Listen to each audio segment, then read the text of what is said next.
早く遠くへ。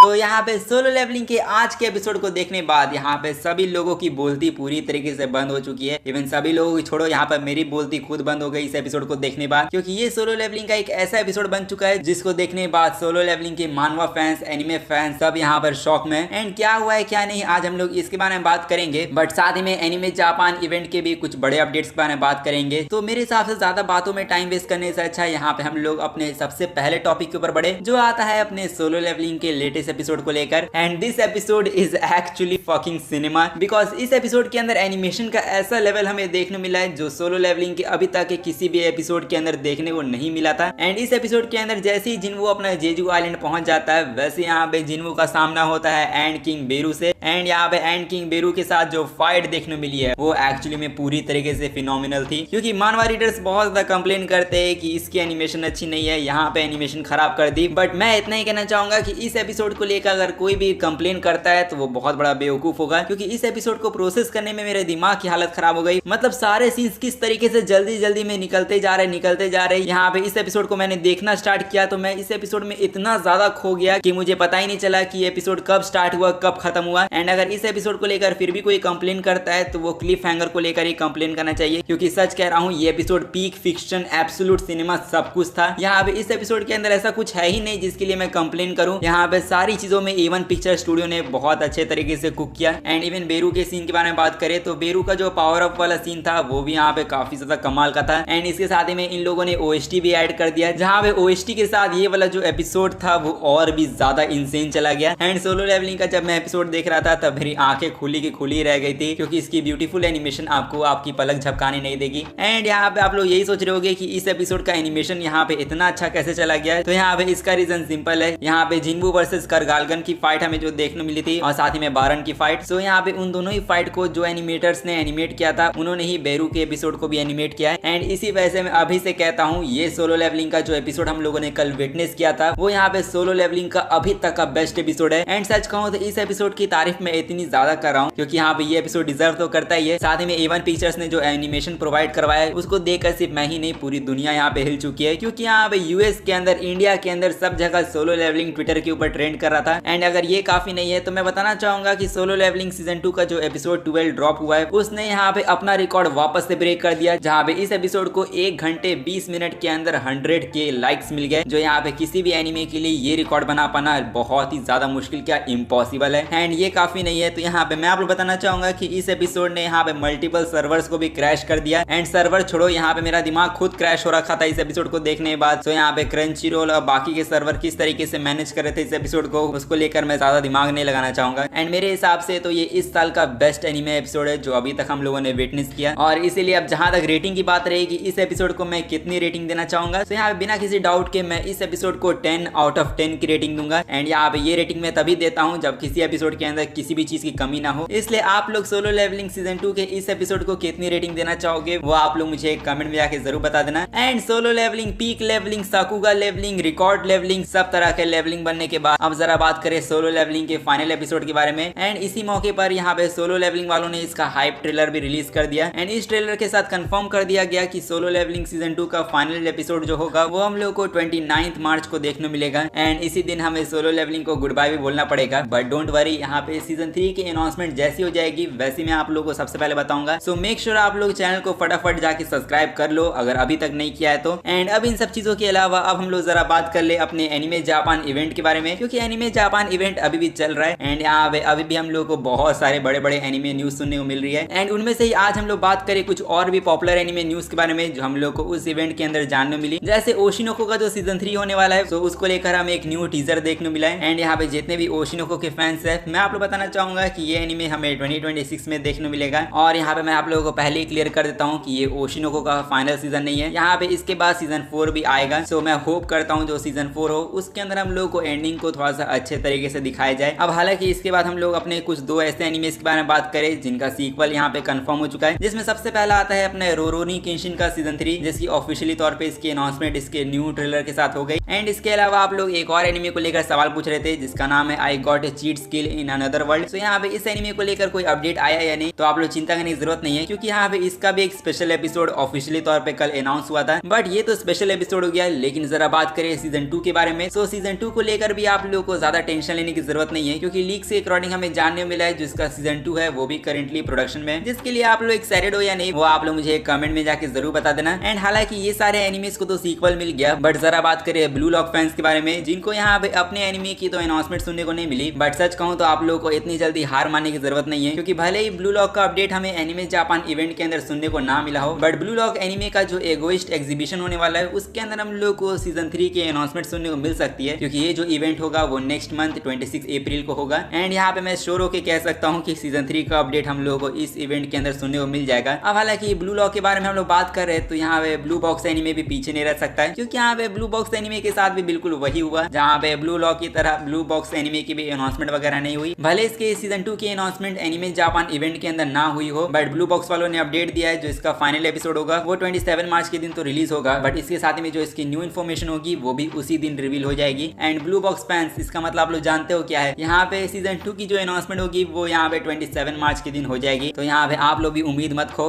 आप लोग भी चैनल के साथ बस बने रहो। एंड यहाँ पे देखा जाए तो ब्लू एनिमे को हम लोग बहुत ज्यादा मेंशन कर रहे हैं, तो यहाँ पे ग्रैंड ब्लू के बारे में बात कर ले। सो ग्रैंड ब्लू का जो सीजन 2 होने वाला है उसका भी हम लोग को एक न्यू ट्रेलर देखने मिला है। एंड यहाँ पे इस ट्रेलर के साथ भी कंफर्म कर दिया गया कि इस एनिमे को 7 जुलाई से रिलीज किया जाएगा, मतलब समर सीजन के अंदर एक और पीक एनिमे आने वाला है। एंड यहाँ पे इस पीक एनिमे के लिए एक न्यू ओपनिंग सॉन्ग को भी बनाया जाएगा, जिनको यहाँ पे कौन परफॉर्म करेंगे उनका नाम आप लोग अपनी स्क्रीन पर देख सकते हो। एंड हालांकि समर सीजन के अंदर तो कई सारे एनिमेज आते रहेंगे, बट अप्रैल मंथ में आने वाला है अपना वन पीस। एंड यहाँ पे वन पीस का कमबैक तो जोरों शोरों से होगा, बट यहाँ पे नेटफ्लिक्स के ऊपर अगर आप लोग वन पीस देखते हो तो यहाँ पे वन पीस का जो एगहेड आर्क होगा उसका पार्ट 2 प्रीमियर होगा 12 अप्रैल के दिन। एंड नेटफ्लिक्स के ऊपर तो वन पीस को आने में टाइम लगेगा, बट उससे पहले ही वन पीस के 2 एपिसोड हम लोग को देखने मिल जाएंगे। वन पीस एनिमे का जो 11/23 और 11/24 एपिसोड जो होगा उनको यहाँ पे बैक टू बैक एयर किया जाएगा, जहाँ पे 5 अप्रैल के दिन यानी सैटरडे के दिन आप लोगों को 11/23 एपिसोड देखने मिलेगा। फिर 6 अप्रैल के दिन हमें देखने मिलने वाला है इसका 11/24 एपिसोड, जो हाँ यहाँ पे इससे ज्यादा वन पीस फैंस को अब कुछ भी नहीं चाहिए। तो यहाँ पे वन पीस के बैक टू बैक एपिसोड्स को देखने के लिए आप लोग बस तैयार हो जाओ। और अब इसके बाद हम लोग बात करें जुजुत्सु काइसेन के सीजन 3 के बारे में, क्योंकि इसको लेकर भी आप लोग कल बहुत सारे लोग सवाल पूछ रहे थे। एंड क्या जीजीके सीजन 3 को लेकर हमें कोई अपडेट मिला भी है या नहीं, उसके बारे में आप लोग बताओ। तो अगर आप लोग जीजीके सीजन 3 के अपडेट का इंतजार कर रहे थे तो मैं बता दूं कि इसका कोई अपडेट नहीं मिला हम लोगों को। यहाँ पे पहले ही मैंने आप लोग बोल रखा था, ना तो सीजन 3 का आप लोग को अपडेट कोई इवेंट के अंदर सुनने को मिलेगा, ना ही सीजन 3 हमें इस साल देखने को मिलेगा। एंड पता नहीं क्यों जब भी मैं ये चीजें बोलता हूँ तो लोग मेरी बातों को यहाँ पे इग्नोर करते हैं और बोलते हैं कि जीजेके सीजन 3 हमें इस साल ही देखने मिलेगा और फॉल 2025 में रिलीज होगा। ऐसी चीजें काफी सारे लोग ही बोलते रहते हैं। तो देखो इस तरीके से प्रोडक्शन वर्क काम नहीं करता है। यहाँ पे किसी भी एनिमे का जो प्रोडक्शन होता है वो काफी ज्यादा लंबा जाता है। एंड जीजेके सीजन 3 इस साल रिलीज करना, क्या यहाँ पे मापा स्टूडियो के पास कोई टाइम ही नहीं है इसको रिलीज करने का, क्योंकि मापा स्टूडियो इस साल के लिए ऑलरेडी बुक हो चुका है और यहाँ पे इस साल उन्हें जितने एनिमेस रिलीज करना है उसको लेकर उनका प्लान पहले से सेट हो रखा है। इसलिए जुजुत्सु काइसेन के सीजन 3 के लिए इस साल के लिए कम से कम कोई भी जगह नहीं है। और आप लोग पूछोगे जुजुत्सु काइसेन सीजन 3 इस साल रिलीज नहीं होगा तो अब कब होगा, तो मैं आप बता दूं कि 2026 में रिलीज होगा। तो मैं इतना ही कह सकता हूं कि अभी आप लोगों को लंबा इंतजार करना होगा सीजन 3 के लिए। और हालांकि मापा स्टूडियो वालों ने जुजुत्सु काइसेन का एक पैनल लिया था, तो उस पैनल के अंदर उन लोगों ने क्या अनाउंसमेंट की उसके बारे में आप लोग बताऊं। तो बेसिकली उन्होंने जीजीके की कॉम्पाइलेशन मूवी को अनाउंस किया, जिसको यहाँ पे न्यू मूवी बोला भी नहीं जा सकता है, क्योंकि न्यू मूवी है ही नहीं। जुजुत्सु काइसेन का जो हिडन इन्वेंट्री आर्क था यानी गोजो का पास्ट आर्क, उसी के 4-5 एपिसोड की कॉम्पाइलेशन रिकैप मूवी हम लोग को देखने मिलेगी, जिसको थिएटर के अंदर दिखाया जाने वाला है 30 मई के दिन। एंड मुझे अभी भी समझ में नहीं आया कि ये जापानी लोगों को आजकल कॉम्पाइलेशन मूवी से इतना ज्यादा प्यार क्यों हो रखा है। और यहाँ पे चलो कॉम्पाइलेशन मूवी दिखा रहे हो बट साथ में रिकैप भी दिखाते हो, जिस पर अब चलो क्या ही बोले। अब हालांकि मूवी रिलीज होने वाली है, तो इंडिया के अंदर भी जुजुत्सु काइसेन की पॉपुलैरिटी बहुत ज्यादा ही है, तो हम लोग एक्सपेक्ट कर सकते हैं कि मूवी इंडिया में भी रिलीज हो। एंड अगर ये मूवी रिलीज होती है तो आप लोग इसको देखने जाओगे या नहीं, वो आप लोग मुझे कमेंट में जाके जरूर बता देना। एंड इसी के साथ आज की वीडियो के जितने भी अपडेट्स थे वो बस यही तक थे। सो अगर आप लोग चाहते हो कि आज एनिमे जापान इवेंट के लिए मैं आप लोगों के लिए एक और वीडियो अपलोड करूं, तो उसके लिए आप लोग ज्यादा कुछ मत करना, कमेंट में यस लिख देना, फिर यहाँ पे मैं एक और वीडियो आप लोगों के लिए लेकर आ जाऊंगा। तो तब तक के लिए आप लोग कमेंट करो, साथ में वीडियो को भी जाके लाइक कर देना एंड यहाँ पे चैनल को सब्सक्राइब कर देना अगर नहीं किया है तो। मैं मिलूंगा आप लोगों से अब नेक्स्ट वीडियो में, तब तक के लिए सायोनारा एंड पीस आउट।